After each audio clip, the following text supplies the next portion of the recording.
Hi guys, it's Lacy. Time for another check-in. You know, in our world, we have lots of things that gives us signals, like this on our phones.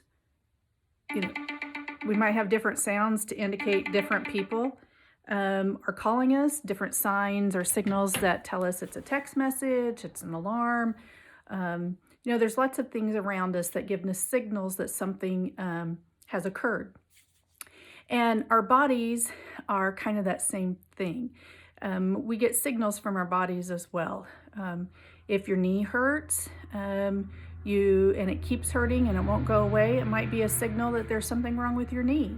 And one of the things that you would do is maybe reach out to your doctor, a chiropractor, some kind of other support to get some additional information to see if there's something that would be helpful that you could do to handle that signal that your body is giving you.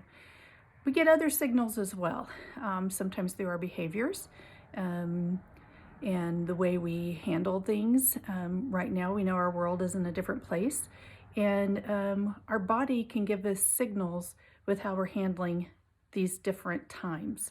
For some of us, it might be that we are finding ourselves a little less tolerant. Maybe we're quicker to be frustrated. Maybe our voices get a little louder. Maybe our patience isn't there as much. And maybe other times we want to just be by ourselves and not be around people. And even though that's what social distancing is calling for right now, there's still a balance in everything. So how do you know what signal your body is sending to you? Can you tell?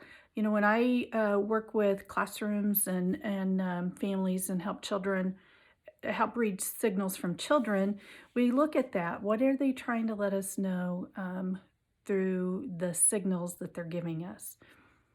But as adults, we have to look at those signals from ourselves. How do we kind of read those and know what to do with them? For example, when I get stressed, one of the things I do, I'm one of these jaw clenchers, or I feel it in my chest, and so my breathing might get a little more shallow. The other night, my family was doing something as simple as watching a TV show, and evidently the director did a really good job. They drew me in, and I was getting pretty tense, and I didn't realize it until all of a sudden my body felt tight and tired, and I was like, ugh, I can change that. I took a breath. I was able to relax my body, but I had to be aware of it. I had to feel it and notice it so that I could take that breath and soften my body and relax a little bit. So what are the signals you get when things are starting to get to be a lot, when your patience is at a different level than maybe what it used to be? What signals do you get? Have you noticed those before? Is it something that you can start looking at and reading in your body? Is it your jaw? Is it your shoulder? Is it your clenched fist? Do you have some things that come out in your neck if you're kind of feeling frustrated? Sometimes we have those signals that it's hard for us to even pick up on. But if you have people that are around you that you trust and can hear that information from, have them help you. When I'm giving off those signals, what do they look like? What do you notice in me? But have a really comfortable, calm conversation about what that looks like when everybody's calm, not in that moment when we're maybe having a harder time handling things. Then if you know what your signals are, how do you know the signals around your children that are around you or the other family members that are around you? How do you see that is their signal to say, I'm needing some extra help right now? And being able then to notice what that information is that's being given to you.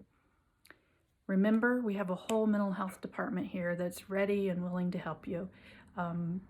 Let your teacher know, let your family consultant know, reach out and let us know how we can help you. In the meantime, take care of yourselves and we'll check in again later.